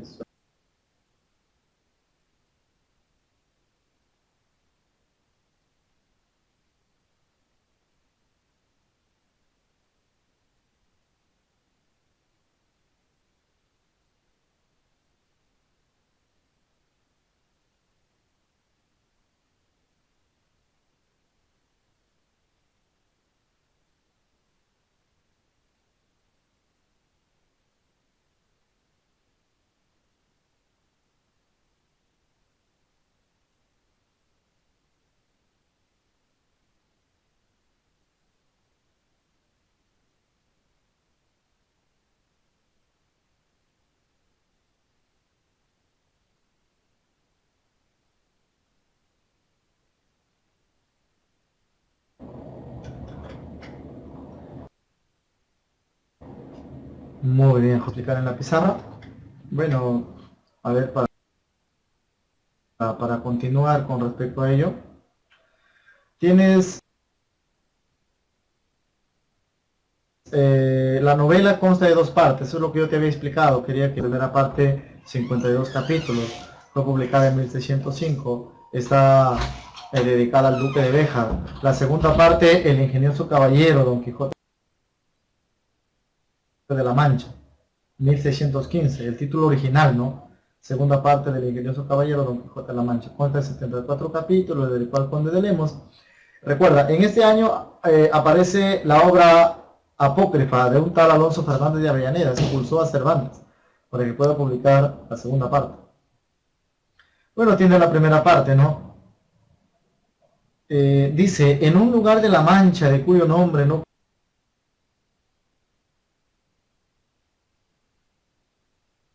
quiero acordarme. ¿Ah? Le dice, el hidalgo don Alonso Quijano le secó el cerebro y él mismo quiso ser un caballero andante. Se miró al espejo, vio un hombre flaco, desgarbado, enjuto, y dijo, bueno, debo de cambiarme de apellido en primer lugar. Se llamaba Alonso Quijano, se cambió de apellido, se cambió de nombre. Dijo, yo voy a ser Don Quijote, Don Quijote de la Mancha. La Mancha, estamos. Entonces, se me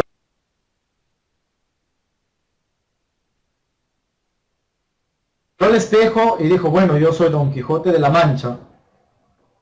¿No? Sale en busca de aventuras.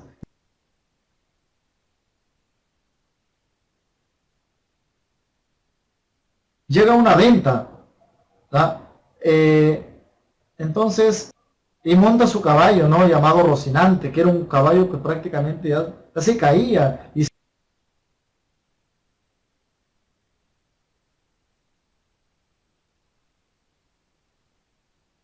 según él decía que Rocinante es un caballo, pues, digo, que el Quijote existe.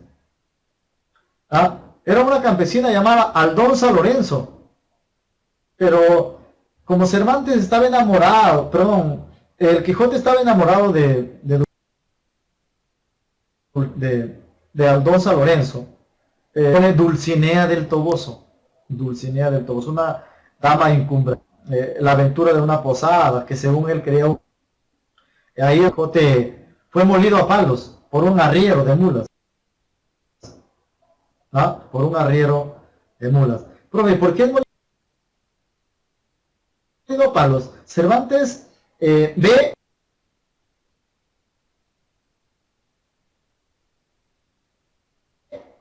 unos arrieros que se acercan y Cervantes les dice a ellos que declaren mercaderes. Le dicen, pero bueno, nosotros no conocemos a aquella mujer, ¿cómo vamos a afirmar que es la más hermosa? El Quijote dice, tenéis que afirmar que ella es la más hermosa. Y el Quijote dice, si no entraré en batalla con ustedes. Ven que el Quijote estaba prácticamente fuera de juicio, estaba totalmente loco. Va para luchar contra ellos, su caballo se resbala y va cayendo prácticamente. Los mercaderes descienden y le dan una paliza al Quijote. Ahí donde regresa. Regresa molido a palos. Bueno, tiene la primera parte. Ya la segunda salida, recuerda, yo te dije, la primera parte tiene dos salidas. La primera es cuando sale solo. Y ahí lo tienes en la ventanilla, aparece cuando con su escudero, Santa, como su escudero. En los molinos de viento a los que él quería ver gigantes, por ejemplo, a lo lejos le dice, mira aquellos monstruos que quieren luchar, quieren entrar en batalla con nosotros. Y Sancho le dice, pero ¿dónde están esos monstruos? ¿Dónde están esos gigantes? Sancho, aquellos que tú ves allá. Y Sancho le decía, pero señor, esos no son gigantes, son molinos de viento. Y el Quijote le decía a Sancho, por favor, si no quieres luchar, apártate. Y todo ello, un sinnúmero de aventuras, ¿no? Y etcétera, etcétera. Bueno, la segunda parte, y él pues tiene que luchar. Lucha primero con el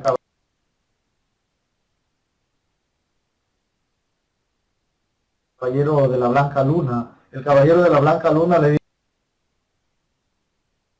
dice, el nombre de Sansón Carrasco,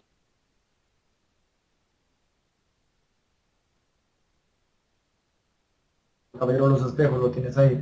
Lucha con el caballero de los espejos. Él nunca más sales en busca de aventuras.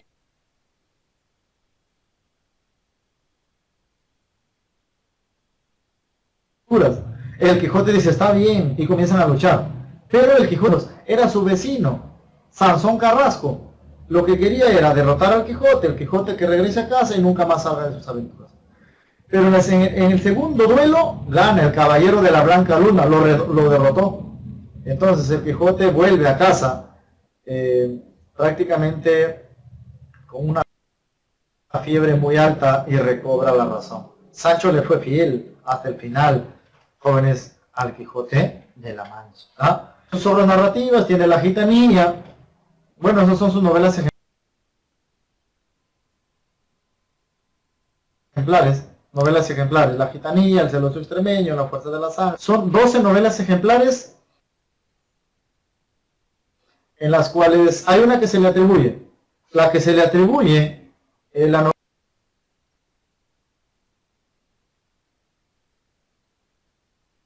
novela ejemplar que se le atribuye, jóvenes, a Cervantes es La tía fingida, es la que se le atribuye a don Miguel de Cervantes Saavedra. Tienes ahí obras teatrales, ¿no? El trato de Argel, La destrucción de Numancia. Muy bien. Después de hablar, jóvenes, a grosso modo, de don Miguel de Cervantes Saavedra, tienes lo que es el Lazarillo de Tormes, ¿no? El Lazarillo de Tormes, ¿sabes? El de sus fortunas y universidades. Ese es el nombre completo, pero bueno, todo el mundo lo conoce simplemente como el Lazarillo de Tormes. En el 2007 se lanzó la teoría que posiblemente su autor sea un tal Alfonso Valdés, España, su lengua el español, género novela. Ojo, se publicó en 1554 en 3 lugares a la vez. Se publicó en Burgos, se publicó en Alcalá de Henares y se publicó en Amberes. Eso es el tipo de medios, el impreso, el lenguaje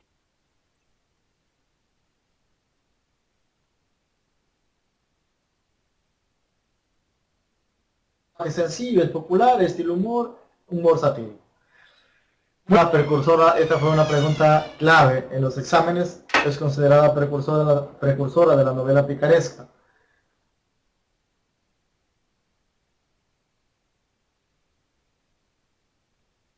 Tiene 9 amos, consta de 7 a la novela picaresca. Debes de tener en cuenta dos cosas. Uno, que es de carácter autobiográfico. Dos, biográfico, origen popular y específicamente es narrada en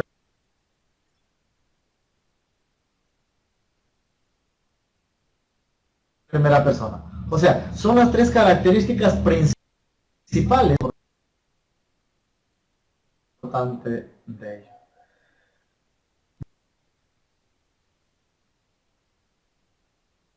Muy bien. Tienes el tiempo premia, jóvenes, el tiempo de acuerdo a ello que se desarrolla, ¿no? Como tú puedes observar en las ventanillas que se te muestran, lo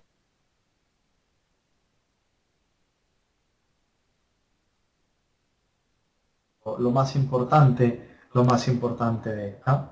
Si hay alguna duda que tenga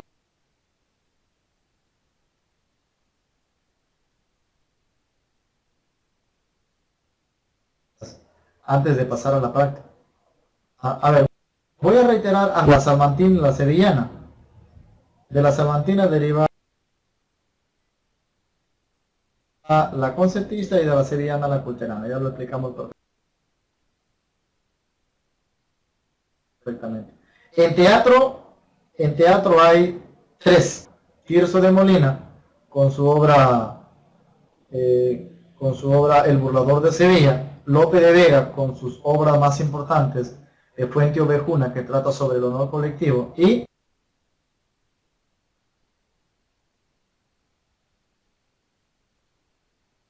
La estrella de Sevilla, que trata sobre la palabra empeñada. ¿Alguna duda?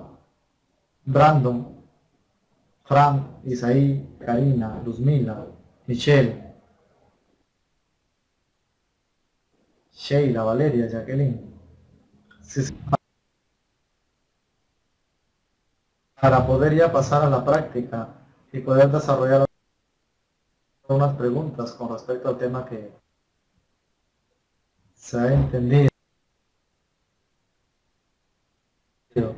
Hasta ahí, jóvenes.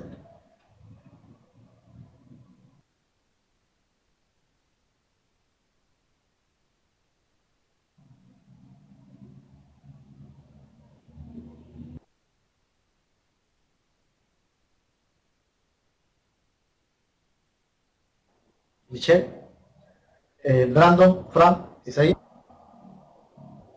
Muy bien. Perfecto. Pasemos a la práctica. A ver, vamos a desarrollar algunas preguntas que se te ha planteado con respecto al tema. Eh, Edad de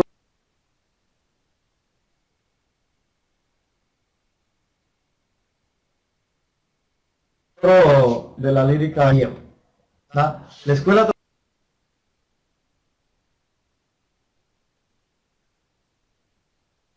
tradicional, Cristóbal de Castillejo. Respuesta,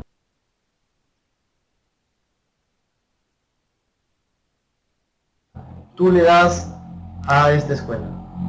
¿Quién es el que cultiva? ¿Cuál es la respuesta, jóvenes?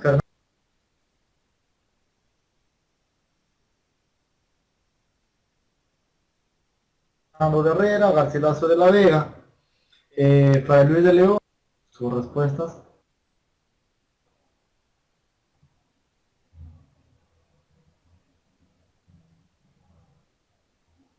Fran, tu respuesta. Si me entendieron dentro de ello, la B. Garcilaso, dice Sheila.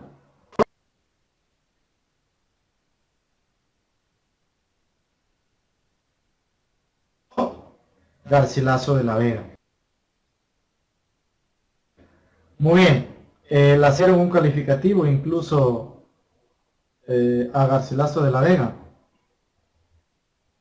¿Qué calificativo le dan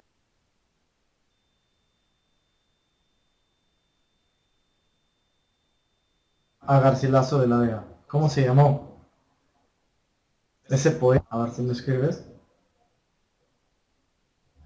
¿Cuál es tu respuesta? Dante, Boccaccio, Petrarca, Cavalcanti, Pirandello. ¿Cuál serían sus respuestas a esta pregunta que se te ha planteado con respecto a los temas? La C, Petrarca, dice Michelle. Tigres,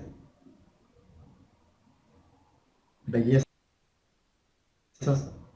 a ver si respuestas. ¿Alguien da otra respuesta? ¿O todos coincidimos con ella? Bueno, Michelle,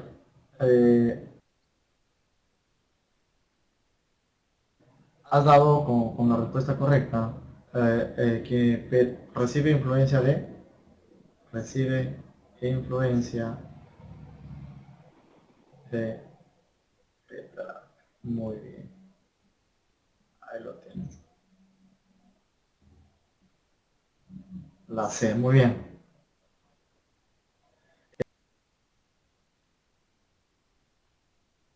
Veamos. No es una obra de Garcilaso, dos elegías, el cancionero, 8 coplas, 3 églogas. ¿Cuál es su respuesta, jóvenes? Bueno, ahí te voy a dar la respuesta de la alternativa C, el cancionero. Veamos otra pregunta que se te ha formulado. Cuando Garcilaso de la Vega escribe sus famosas églogas, se inspira en 2 episodios sentimentales. La vida amada y el otro, la muerte de la amada. Ella fue, bueno, su musa, jóvenes. Aquí hablamos de la musa. Bueno, me había olvidado de hablarte de la musa. Julia Spin, Garcilaso de la Vega. Julia Spin es la musa de Becker. Casta Esteban es su, perdón, Julia Spin es su musa de Becker. Casta Esteban es su esposa de Becker. Es su esposa y otra cosa es decir su musa. ¿Ah? Su musa es, Julia es una de las mujeres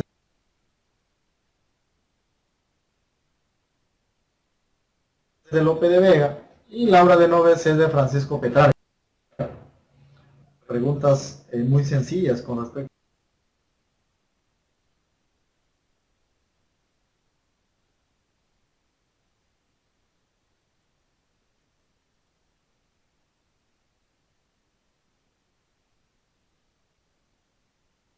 al tema que se ha desarrollado. ¿A qué género pertenece la égloga? ¿No?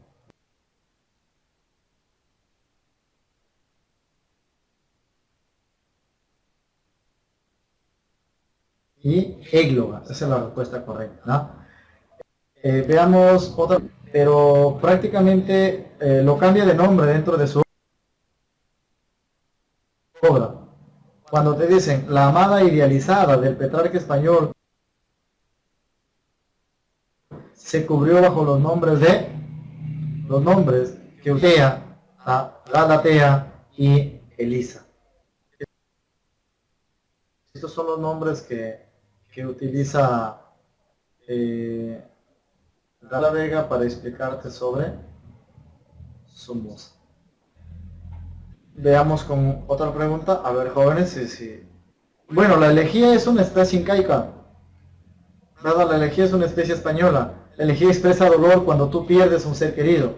La semana pasada yo te explicaba las coplas de Jorge Manrique. Jorge Manrique pierde a su padre. Por ende, escribe estas coplas, ¿no? Entonces, elegía cuando tú pierdes un ser querido.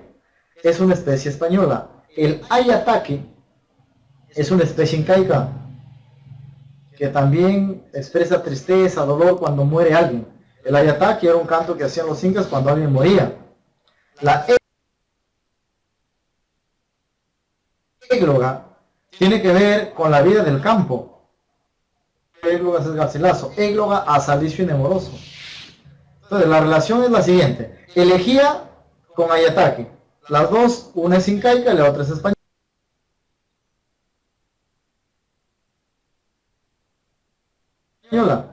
Y las dos tienen casi la misma temática, que ver con la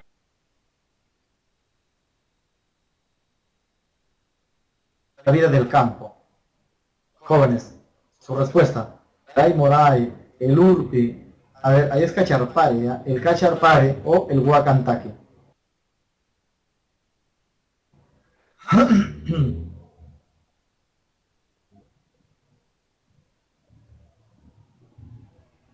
Sus respuestas, jóvenes.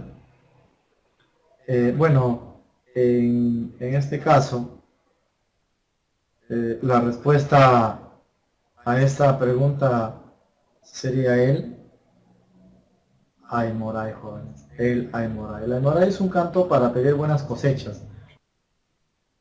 Moray hacían los incas, ¿no? Los incas para que le vaya bien en su cultivo.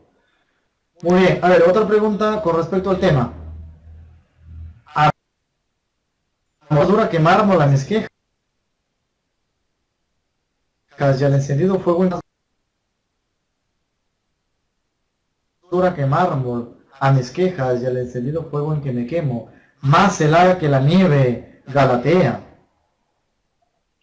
Sería las soledades, rimas,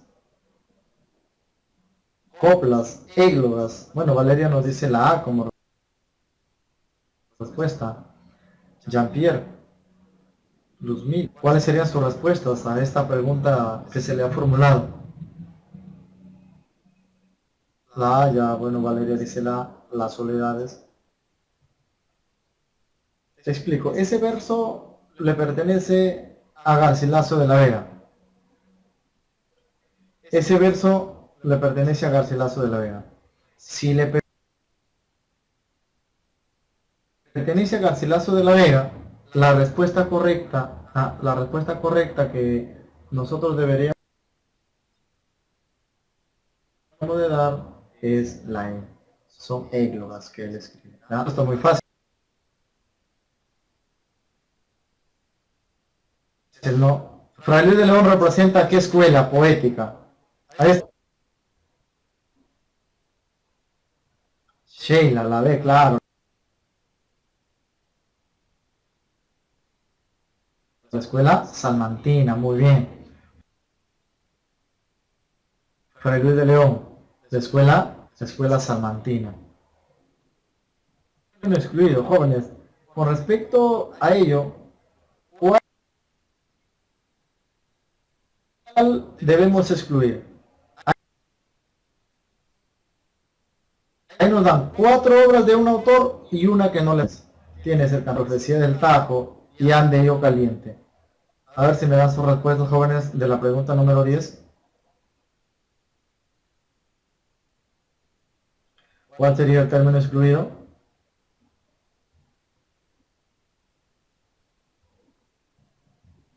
¿Cuál de ellos no le pertenece prácticamente? O no debe de estar ahí, en otras palabras. Jean-Pierre la B, la perfecta casada.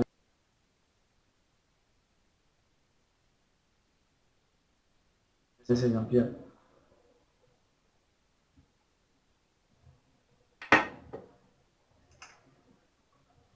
La perfecta casada.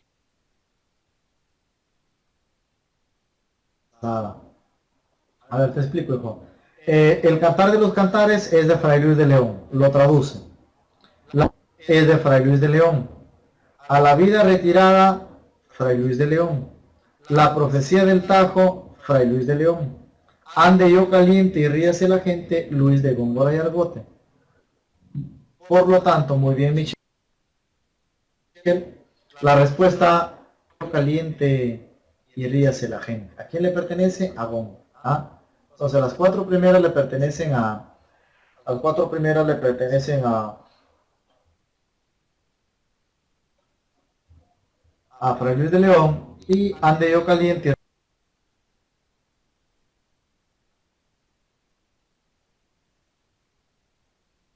ríase la gente le pertenece a don Luis de Góngora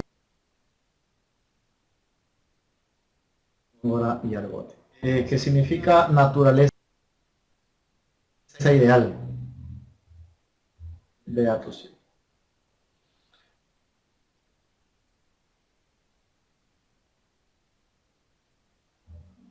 Bueno, qué descansada vida.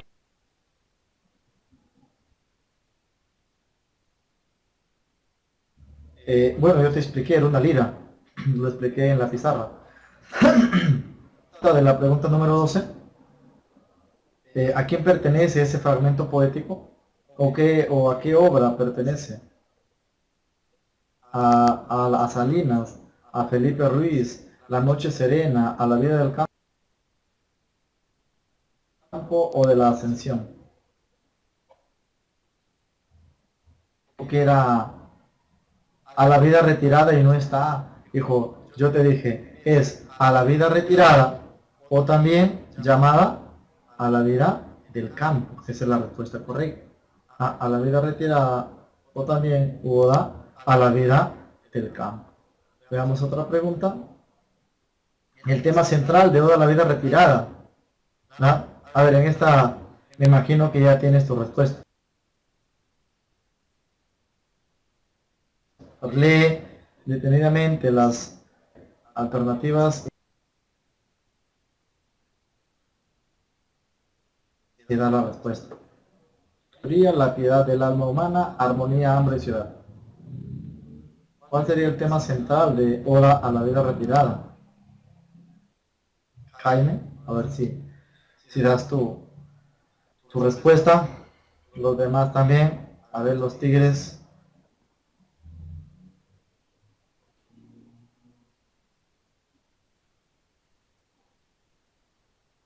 Michelle ya nos dice que es la B.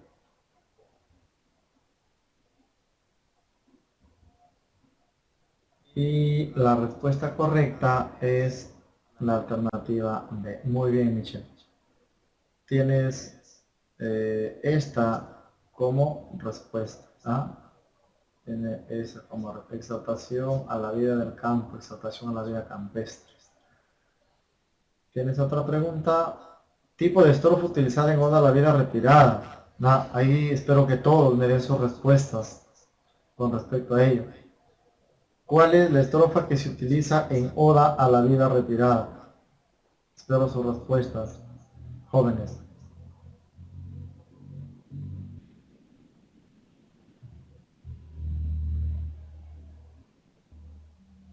D, me dice Luzmila, Lira.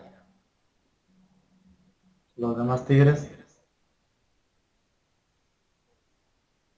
Brandon.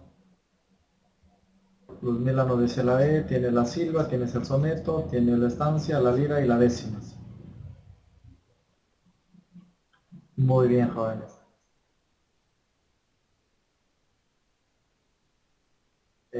Yo creo que todos Todos han coincidido con Luzmila, ¿verdad? Analogía unitaria, Góngora. ¿Cuál marcarías? Analogía unitaria. Bueno, tú también llevas verbal, ¿no? Si nos dan a Góngora, debes de marcar lo más cercano a Góngora. Italiana, sevillana, concertista, culterana, salmantina. ¿Qué escuela cultivó Góngora, en otras palabras?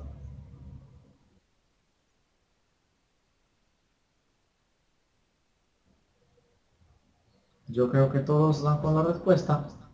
Cultivó la escuela Culte, la escuela culterana. Muy bien. Todos estoy más que seguro que han dado con la alternativa correcta. Tienes, por ejemplo, poema de Góngora basado en un gigantesco monstruo con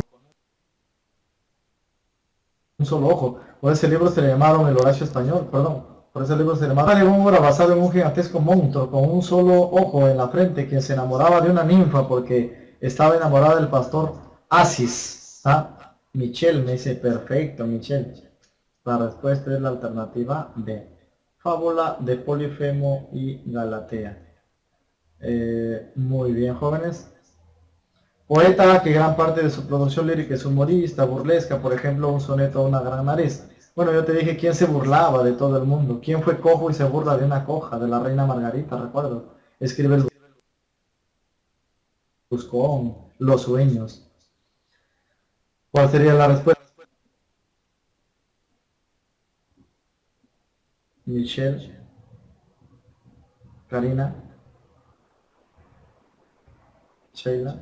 A ver si me dan sus respuestas.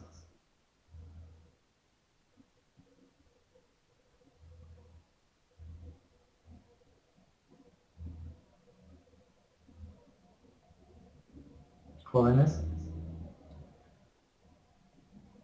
Tienes a Cervantes, tienes a Góngora, Telero, Fernando de Herrera o Cristian Castillejo. Es el líder incluso de la escuela conceptista, ¿está? Muy bien, jóvenes. Entonces la respuesta correcta es la alternativa B. Francisco de Quevedo y Villegas. Dientes del Parnaso lo escribe Javieres y el Parnaso español. Y el Parnaso español, una más.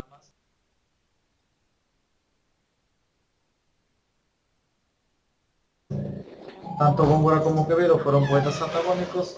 Quevedo publicó los poetas español para contrarrestar los de Quevedo, perdón, publica los libros de Fray Luis de León para contrarrestar a este gran poeta Góngora. Garcilaso pertenece al Renacimiento